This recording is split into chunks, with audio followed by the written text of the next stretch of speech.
Ken Saro-Wiwa, writer and activist in Nigeria, executed in 1995 after standing up against oil companies, pushing for equal rights for the people in the Niger Delta. Now, almost 20 years later, Ken Saro-Wiwa's family and the Ogoni speak out. It's amazing how he's put Ogoni land on the map. He made the invisible visible.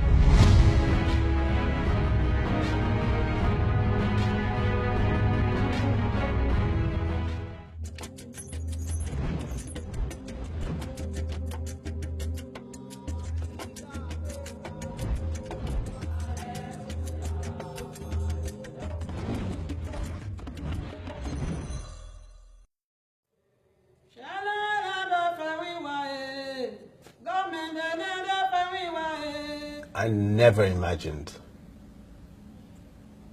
this, and I never imagined that even 20 years later the thing would still be so painful as if it happened yesterday.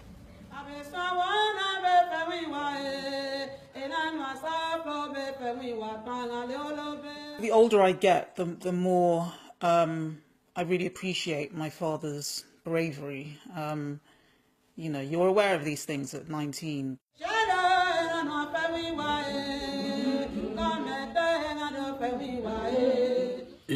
It's almost like yesterday. First of all, that's each time Ken Saro-Wiwa's name is mentioned, or there's a reference to the Ogoni, you know, people, their new leadership, etc. I just have the image of Ken before me.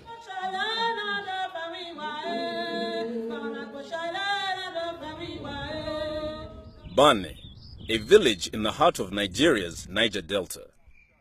This house has the grave of writer and activist Ken Saro-Wiwa, who was executed by the Nigerian military government in 1995.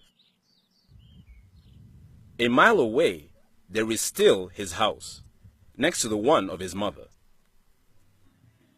Ken Saro-Wiwa was born in 1941 in nearby Bori as the son of Chief Jim Wiwa and his wife, Jessie. We are in Ogoniland, in the Niger Delta. With its 650 square kilometers, it is the size of Greater London. Here live the Ogoni, a minority of 500,000 people marginalized by the ruling ethnic groups in Nigeria, being the Yoruba, the Hausa Fulani, and the Igbo. Ken Saro-Wiwa comes from the Ogoni community. Their minority position made it easy for the government to start oil exploration through joint ventures with mainly Shell. When Ken was 17, he all of a sudden saw pipelines emerging, gas flares, and oil spills. This disturbance made him angry, and he started sending protest letters to newspapers.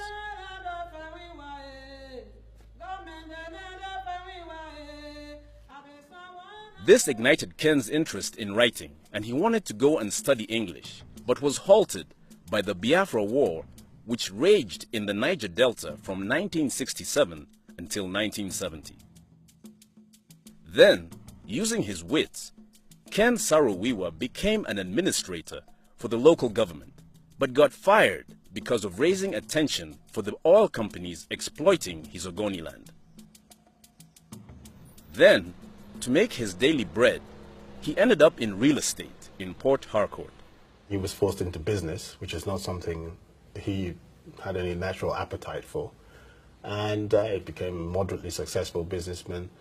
And he could have been much more successful because he was close to all of the Nigeria's rulers and the elites at that time, and he could have used that as advantages, but for reasons best known to himself, he didn't. The turnaround for Ken Saro-Wiwa came in the 1990s when, again, desperate for income, he started producing the sitcom Bassi and Company, using the experience he acquired from having produced radio plays earlier on. It was a parody on the corrupt Nigerian society and is still the best viewed television show in Nigeria ever. You want to be a millionaire, behave like a millionaire, act like a millionaire, this will be yours. once he'd made a little bit of money, he now started writing, he took up the pen again, he started writing a column in the newspapers, and things were beginning to pick up again. In his new books, he criticized the corrupt government and his concern about minorities like the Ogoni. But despite the changing fortune, his son Ken says his father was unhappy. He felt frustrated because, he wasn't published outside of Nigeria. He had to self-publish. And his ideas were not getting much traction, even though 30 million people were watching Bassi and Company, and even though he was writing a column in the Sunday Times, in Punch, in Vanguard. Bad luck shifted his trajectory indefinitely.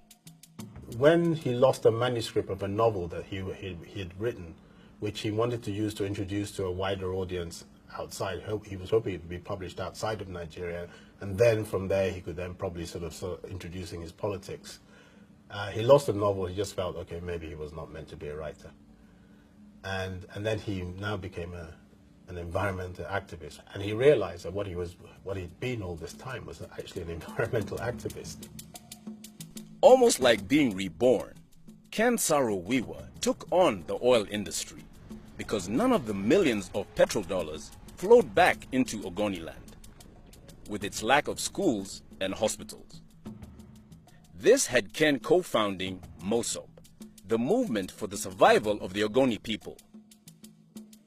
And in 1990, they presented to the government their demands in the Ogoni Bill of Rights. Do you know the meaning of MOSOP? MOSOP is the movement for the survival Ogoni people. Do you know the meaning of MOSOP? MOSOP is the movement for the survival Ogoni people. Do you know the meaning of MOSOP? MOSOP is the movement for the survival Ogoni people. Do you know the meaning of MOSOP? MOSOP is the movement for the survival Ogoni people.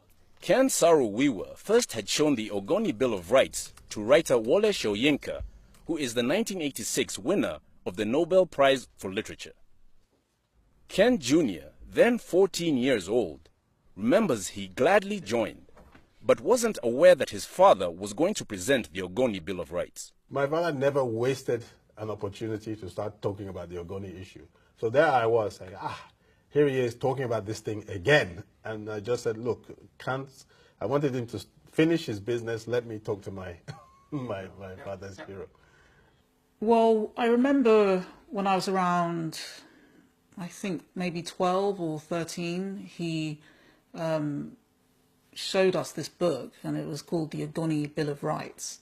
And obviously at that age, it meant nothing to me. It was just a very boring political document, but he was really passionate about it.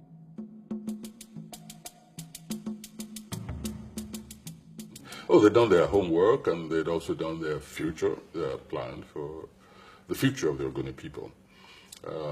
It wasn't a kind of declaration which was long on ideology. No, it was a kind of ethnic view at an uncomfortable association, but based on the principles of justice and also on the unequal distribution of resources of the nation, especially oil. Ken Saro-Wiwa started to sacrifice more and more time for the Ogoni issue. His children noticed it began to overtake him. Whenever we went down to the village to see our grandparents, on the way to the village, he would point out all the gas flares and the environmental degradation. And again, we would look and nod and, not think very much of it. But, he was really fired up about this, very angry about it. And so that's when, things started to change, and you'd hear him on the phone talking to friends and colleagues, and was constantly talking about oil and pollution and government corruption. In my late teens, I was very aware that he had become obsessed by this issue. He didn't talk about anything else. People would come to the house, and that's what they would be talking about. When the government didn't respond to the Ogoni Bill of Rights, MOSOP summoned the oil companies to pay royalties to the Ogoni or otherwise leave. When again there was no response, MOSOP called for a mass demonstration And on January 4th in 1993, 300,000 Ogoni took to the streets. That day, what my father had achieved in 2-3 years is that he'd managed to get everybody, the community, the collective had found their voice and their identity and their pride back. And he always said that that was his greatest achievement. And he wrote that if he died that day, he would have died a happy man. As a result of the protest, the unthinkable happened. A giant-like shell discontinued its million-dollar operation in Ogoniland. Ken Saro-Wiwa was arrested for having caused civil unrest, but was released after 1 month. Then, in 1994 in Ogoniland, a group of elders was murdered by unknown assailants, and Ken Saro-Wiwa was arrested again and brought before a military tribunal. And then Nigerian dictator Sani Abacha ordered his execution, which at the time was usual against anyone standing up against the state. This took place in the Port Harcourt prison on the 10th of November 1995. Only 2.5 years after the Great Demonstration of 1993. Alfred Ilere is a member of Mossad. At the time of Ken's execution, he was in the same Port Harcourt prison for having campaigned against the government. Alfred, from his cell, could hear the statement Ken Saro-Wiwa made before he was brought to the gallows. He said, what sort of country is this that delights in the killing of its illustrious citizens? What have I done to deserve death? Other that, I spoke the truth and speaking for the rights of my people. If it be that by my death, my people can be free, Lord, allow me to die. Take my soul, but the struggle continues. The execution of Ken Saro-Wiwa was condemned by the national and the international community. By then, he was already internationally famous because of Shell's pullout of Ogoniland and his courage to stand up against the military rulers. I said yesterday that I thought this was a fraudulent trial, a bad verdict, an unjust sentence, and it has now been followed by judicial murder. I think in Africa are full of disgust at what has happened. And it is not only horrifying, but utter disrespect for all of us who have tried to assist Nigeria to come out of this difficult situation in which it finds itself. Saro-Wiwa's son, Ken Jr., together with Nobel Prize laureate Wole Soyinka, were at a Commonwealth summit in New Zealand to lobby against the execution of his father and for the Ogoni case. But the execution came too unexpected. Ken was asleep in a hotel and was woken up by a friend. And so when I heard a knock on the door around 5 a.m., 4 or 5 a.m., it was, it was dawn because I could hear the birds now singing and a few cars going past my window.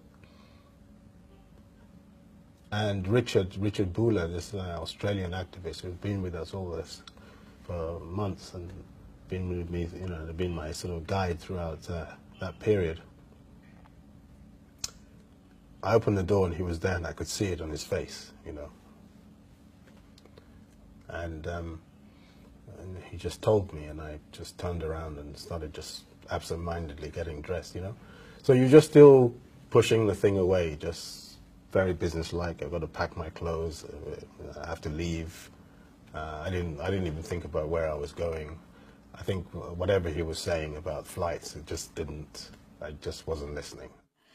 So I was still at university. I was shopping. I went out to central London and bought some food. In those days, there weren't any mobile phones, and so I was away from my house all day. I came back about 7 o'clock in the evening, and my flatmate left a note saying I should call my mother. And that's when I knew something had happened. So I called my mother, and then she told me. And so I then took a train back to my mother's house. I knew in my heart of hearts that I knew Abacha. I'd studied Abacha, and I'd studied, in addition to everything else, he was a natural-born sadist, if such beings exist. And I knew that if some stern warning was not given from the Commonwealth as a state, he was going to carry out those executions. So I had, like Ken did, a really powerful sense of desperation. The execution had Nigeria expelled from the Commonwealth for 3 years, and it sent a shockwave through Ogoniland. Oh, it galvanized the Ogoni people, to further their original aspirations. One thing it did not do was discourage a continuation of the struggle, although it was being prosecuted now in different ways.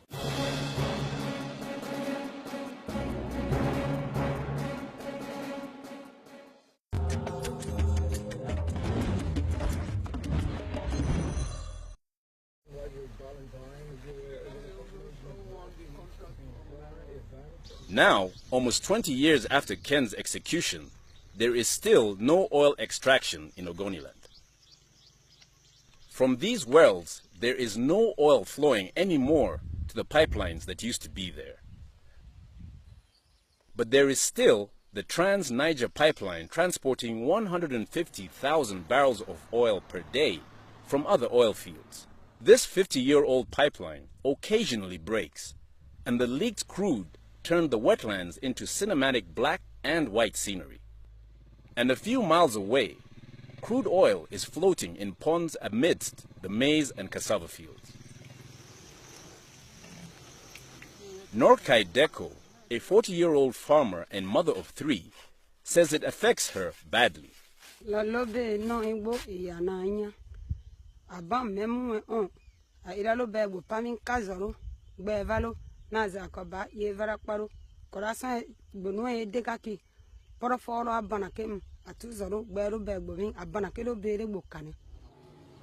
leader of a local council in Ogoniland notices these complaints across the region. To suffer the impact because our lands, our waterways, our stream, our creek are affected, highly contaminated. Shell always maintained that these spills are caused by sabotage. According to Charles Koya of a local development group, it's true that poor youth come to break pipelines hoping to sell crude, but he says that they are sent by the army groups guarding the delta. There is that arrangement of them calling and inviting the community boys to come and help to break the pipeline so that they sell the oil for them. So when the community boys come and break the pipeline, then they become their boys, who, when they sell the export, the proceeds from the leakage will now go to the security people and the military people. This ongoing pollution of Ogoniland makes that Ken Saro-Wiwa was not forgotten. His remains after the execution finally came home in 2005, when the Nigerian government released his body to be reburied in Bane. His 38-year-old daughter, Nu Saro-Wiwa, has vivid memories. Yeah, we reassembled his skeleton and we put some of his personal effects with him in the coffin, so his pipe and his books, things like that. And yeah, it was traumatic at first. You know, we were crying and one of my sisters was screaming, but after a while, you know, you get used to it, and you know, at the end of the day, it's our father. It's not a macabre set of bones. Cousin Harry Wiwa, who lives in Bane, says that still many people come and visit. I would say that every November 10th of every other year, people come to Bane here and visit this family and the gravesite, where they pay their respect to their hero. And students on research do come here time without number from various institutions. In Port Harcourt, on 24 Agri Road, there is still his office that is turned into a private museum by the family. Sami Falana is the custodian. A lot of people hold him to be our hero because we have not seen that kind of vocal and bold leader that comes out, abandon property, abandon money, family, only to lay his life for some of us to speak out, and that is why we take him so very serious. Ken's Mosop is also still there. Lekborsi Piakbara is the president, and he says that Ken's legacy is alive. I don't think there's any Ogoni child growing up that don't talk about Ken Saro-Wiwa even to this day, even when they were not born, when he was kid. And to the average Ogoni person, the memory of Ken Saro-Wiwa continue, to ring, especially when some of the issues he raised, almost all the issues he raised about Ogoni people, about the Nigeria state, is coming to be the issues that are occupying current discourses at the moment. A highlight for Mosop was the United Nations Environmental Program, UNEP, coming to Ogoniland for an assessment. The 2011 findings showed toxic contamination of drinking water, widespread degradation of mangrove forests, pollution of farmlands, all because of oil spills over decades. The UNEP concludes that restoring the environment would require the biggest cleanup operation ever, taking 30 years at an initial cost of $1 billion. For the Ogoni, this is the ultimate proof that Ken Saro-Wiwa was right. Today we have a scientific study that are proving that the claims of the Ogoni people that the environment were destroyed or have been destroyed by long-year oil extraction have been proven scientifically that damage has been done. But not so much has been done with the UNEP report, and the cleanup hasn't started yet. This feeds frustration among the Ogoni. I will do it. I will do it. I'll call you later. Bye-bye. Ken Jr., who works for the current democratic government in the capital, Abuja, feels obliged to continue the struggle of his father. You equally become frustrated because these are my people. This is what my father died for, you hope it doesn't go on much longer because people are getting angry and frustrated, and it becomes, it's almost as if the cycle. We've almost gone full cycle again, and that's why I continue within government to make representations on this issue, that this is important. We must raise this as a priority issue. Mosop is preparing new demonstrations in Abuja to maintain attention for Ogoniland. Piak Bara says the sentiments are still strong. Up to this moment, majority of Ogoni people still believe strongly that Ken set them on a path for Ogoni redemption, which they are all committed to, until perhaps those issues are resolved. And also on literary level, there is activity boiling in the region. 36-year-old Obari Gomba is a Niger Delta poet publishing on Ogoniland. The title of this poem is No Leaf Falls. It's a poem that I've dedicated to Ken Saro-Wiwa. Evergreen. No leaf falls from our tall grave. We stand here as a phalanx of fame. We mull over the lessons from your dead. You're not a saint, you're not a villain. You're just a true tragedian. Obari Gomba campaigns merely by writing. But for Ken Saro-Wiwa, that was not good enough. For him, writers cannot just be apart from society, just talking about, writing lovely words and things. You have to engage with the society. You have to communicate. That's the point of writing. It's telling a story. And by telling the story, you captivate your audience and you move the audience to make that change.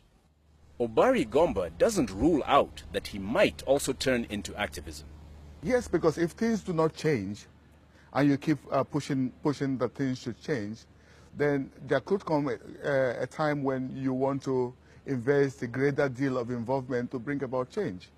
Okay, it's difficult to sit at one point and say that you are going to live in the same mode all through the rest of your life. No, there could be a point in my life, in my development as a person, when I will see the need for a large-scale mass mobilization. Meanwhile, there is progress to be reported for the Ogoni. Shell, in 2009, settled a court case pushed by a group of American lawyers by paying $15.5 million compensation to the Ogoni community. I think the settlement really it represented a victory of sorts, in that all companies can no longer operate with the sort of impunity that they had in the past. And, you know, we owe everything to my father for that. He really put the agenda of Ogoni and pollution on the political map. But with the UNEP recommendations unimplemented, comes the question whether Ken Saro-Wiwa's struggle and sacrifice made a difference. It made a difference for Ogoni, it made a difference for Niger Delta, to Nigeria, to the entire energy mix, you know, because it raised awareness, not that it was the only area that was experiencing this kind of issue, but it just raised awareness that these were critical and important issues that needed different approaches. At that time, these were invisible minorities. You could come and drill oil on ancestral lands. There were a few people on the lands, but they was regarded very much as collateral damage or accidental to the main thing, which was to extract hydrocarbons. The country had become successfully sensitized to the struggle. That's what I'm trying to say, that it was no longer an Ogoni struggle. It was both an international recognition and Nigeria's own recognition of the situation in Ogoni land. I think my father's legacy, the biggest difference he made was that he gave minorities in Nigeria a voice, which just hadn't happened before. You know, the country's been dominated by the three biggest ethnic groups, and they held all the political power, and everyone else was really just on the margins, and my father has changed that. It became a wake-up call to the rest of the world and to the other nationalities of the Niger Delta. It became a wake-up call. You find out that from the moment when Saro-Wiwa was executed, the Niger Delta became a global concern.